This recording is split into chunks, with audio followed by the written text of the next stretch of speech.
Hello दोस्तों, electric brains के YouTube channel पर आपका फिर से एक नए वीडियो में स्वागत है। तो आज के इस वीडियो में हम लोग जानेंगे इम्पोर्टेंट क्वेश्चन कि अवतल दर्पण तथा उत्तल दर्पण में क्या अंतर है और अवतल दर्पण तथा उत्तल दर्पण में अंतर स्पष्ट करना है। बात समझ में आ रहा है? तो यहाँ पर आज की इस वीडियो में हम लोग पूरा डिटेल पढ़ेंगे। अगर आप एग्जाम में इतना सारा पॉइंट अगर लिखते हैं तो आपको नंबर फुल में फुल आएगा और आप बहुत बढ़िया मार्क्स ला पाएंगे। तो आप इस वीडियो को अंत तक देखते रहिए, आपको समझ आएगा। और वीडियो को स्किप मत कीजिए और वीडियो को अंत तक देखिए, आपसे रिक्वेस्ट है। बात समझ में आ रहा है? तो अवतल दर्पण और उत्तल दर्पण में क्या अंतर है? तो सबसे पहले आप समझिए कि सबसे पहले क्या करना है कि एक तरफ अवतल दर्पण लिख देना है और एक तरफ उत्तल दर्पण लिखना है। बात समझ में आ रहा है? और अवतल दर्पण का डिफिनेशन लिखना है। तो अवतल दर्पण किसे कहा जाता है? वैसा दर्पण जिसके परावर्तक पृष्ठ की वक्रता अंदर की ओर धसी होती है, अवतल दर्पण कहलाता है। मतलब क्या हुआ कि अवतल दर्पण कैसा होता है? ऐसा ना होता है। देखिए यहाँ पर मैं फिगर में छाप दे रहा हूँ, आप देख सकते हैं। अवतल दर्पण बार बार अगर वीडियो को नहीं देखे, मेरे पिछले वाले वीडियो को अगर नहीं देखे तो आप वहाँ पर जाके वीडियो को देख सकते हैं। तो देखिए यहाँ पर डिफिनेशन लिखा हूँ ना, वैसा दर्पण जिसके परावर्तक पृष्ठ की वक्रता अंदर की ओर धसी होती है। मतलब यहाँ पर आप देख सकते हैं कि ये परावर्तक पृष्ठ है, ये परावर्तक पृष्ठ है। तो परावर्तक पृष्ठ की जो वक्रता है इसे मुख्य अक्ष कहा जाता है। तो परावर्तक पृष्ठ की वक्रता अंदर की ओर क्या है? ये सब धसा हुआ है, अंदर की ओर धसा हुआ है, अंदर की ओर धसा है। और उत्तल दर्पण में क्या होता है कि उत्तल दर्पण में इसे भी x या x डैश द्वारा सूचित करेंगे। उत्तल दर्पण में क्या होता है? परावर्तक पृष्ठ बाहर की ओर उठा हुआ होता है, ये अंदर की ओर धसा हुआ है और ये अंदर की ओर क्या है? उभरा हुआ है। बात समझ में आ रहा है? बाहर की ओर उभरा हुआ है। तो यहाँ पर आप पहला पॉइंट में लिखेंगे। तो सबसे पहले आप समझ लिए, उसके बाद स्क्रीनशॉट लेके आराम से कॉपी में आप लोग लिख लीजिएगा, ठीक है? इसे देखिए, तो अवतल दर्पण समझ में आया? वैसा दर्पण जिसका परावर्तक पृष्ठ की वक्रता, वैसा दर्पण जिसके परावर्तक पृष्ठ की वक्रता अंदर की ओर धंसी होती है, अवतल दर्पण कहलाता है। और उत्तल दर्पण किसे कहते हैं? वैसा दर्पण जिसके परावर्तक पृष्ठ की वक्रता, परावर्तक पृष्ठ की त्रिज्या, यहाँ पर देखिए वक्रता लिख दीजिए तो बहुत बढ़िया ही रहेगा, वक्रता। बस में आ रहा है। वैसा दर्पण जिसके परावर्तक पृष्ठ की वक्रता बाहर की ओर उभरी हुई रहती, बाहर की ओर उभरी हुई रहती। देखिए बाहर की ओर क्या है? उभरा हुआ है, तो उसे क्या कहेंगे? उत्तल दर्पण कहेंगे। दूसरा पॉइंट में क्या लिखेंगे कि पिछला वीडियो में बता चुका हूँ, इसलिए मेरा वीडियो को सीरियल बाय सीरियल देखिए, तब आपको समझ में आएगा। क्योंकि मैं लेक्चर 1, लेक्चर 2, लेक्चर 3 इसी तरह करके मैं वीडियो बनाया हूँ। तो आप वहाँ पर जाके मेरे वीडियो को सीरियल बाय सीरियल आप देख सकते हैं, ठीक है? वहाँ तो मैं बताया था पिछला वीडियो में कि इसकी फोकस दूरी ऋणात्मक होती है। मतलब अवतल दर्पण की जो फोकस दूरी होती है, फोकस किधर होता है? अवतल दर्पण में फोकस देखिए यहाँ पर वक्रता केंद्र होता है और यहाँ पर क्या है कि धुर, और यहाँ पर फोकस। तो इधर वाला सारा क्या होता है? माइनस, और इधर वाला सारा प्लस। तो अवतल दर्पण की फोकस दूरी क्या होता है? माइनस होता है।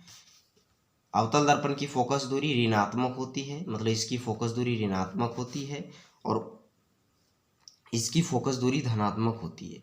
तो उत्तल दर्पण की फोकस दूरी, तो दूसरा पॉइंट में आप याद रख सकते हैं। तीसरा है कि इसे अभिसारी दर्पण कहा जाता है। तीसरा पॉइंट में लिखेंगे कि इसे अभिसारी दर्पण कहा जाता है, इसे अभिसारी दर्पण कहा जाता है। और उत्तल दर्पण को अपसारी दर्पण कहा जाता है। मतलब आप नेक्स्ट पॉइंट में लिख सकते हैं कि इसे अपसारी दर्पण कहा जाता है। बात समझ में आ रहा है?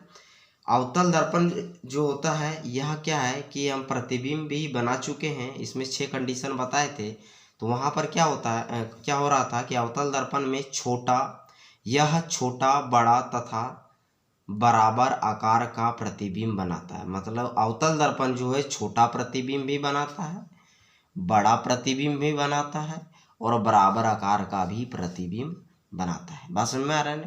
और उत्तल दर्पण जो होता है हमेशा छोटा प्रतिबिंब बनाता है। बात समझ में आ रहा है ना। उत्तल दर्पण हमेशा क्या करता है, छोटा प्रतिबिंब बनाता है। यहाँ तो देख सकते हैं। नेक्स्ट पॉइंट क्या है कि यह वास्तविक तथा आभासी दोनों तरह का प्रतिबिंब बनाता है।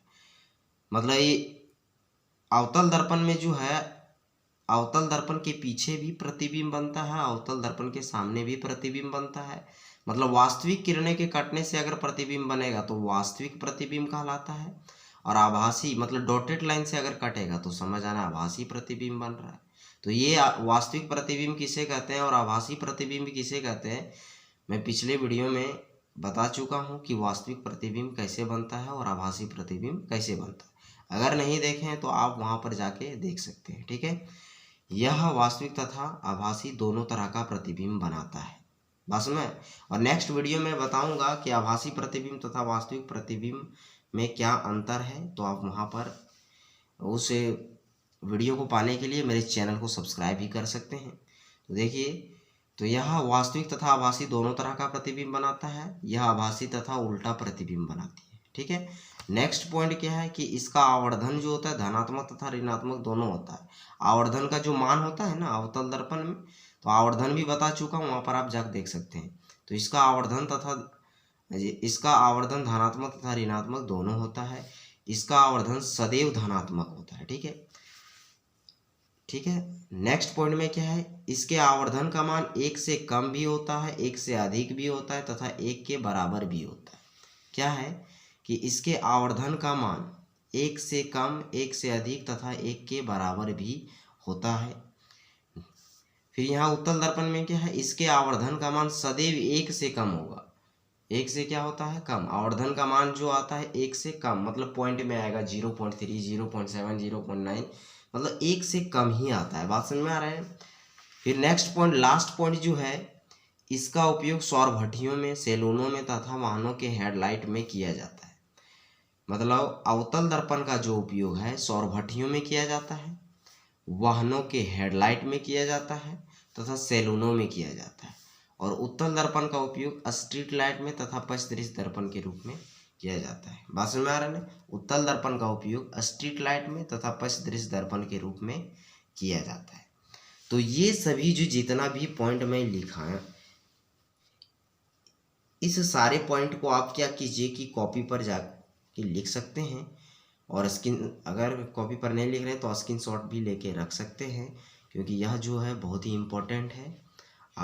आपके परीक्षा के दृष्टिकोण से बहुत ही इम्पोर्टेंट है, तो आप देख सकते हैं। ठीक है। तो थैंक यू दोस्तों। अगर वीडियो अच्छा लगा, आप बोलेंगे कि समझ नहीं आया है, तो आप मेरे सीरियल वीडियो को देखते जाइए। मैं जितना भी वीडियो को बना रहा हूँ, ताकि डायरेक्ट कोई भी चीज़ अगर समझाएंगे तो इसमें भी मेरा बहुत समय लैप्स हो जाएगा, इसलिए मैंने समझाया। डायरेक्ट क्या है कि डायरेक्ट इस पॉइंट को आप याद रख सकते हैं, और अगर समझना है तो मेरे पिछले वाले वीडियो को एकदम सीरियल वाइज देखिए। तो अगर वीडियो अच्छा लगा तो दोस्तों के पास शेयर कीजिए, चैनल को सब्सक्राइब कीजिए, लाइक कीजिए, और बेल आइकन की घंटी को दबाने के साथ साथ ऑल पर क्लिक कर दीजिए। थैंक यू दोस्तों, धन्यवाद।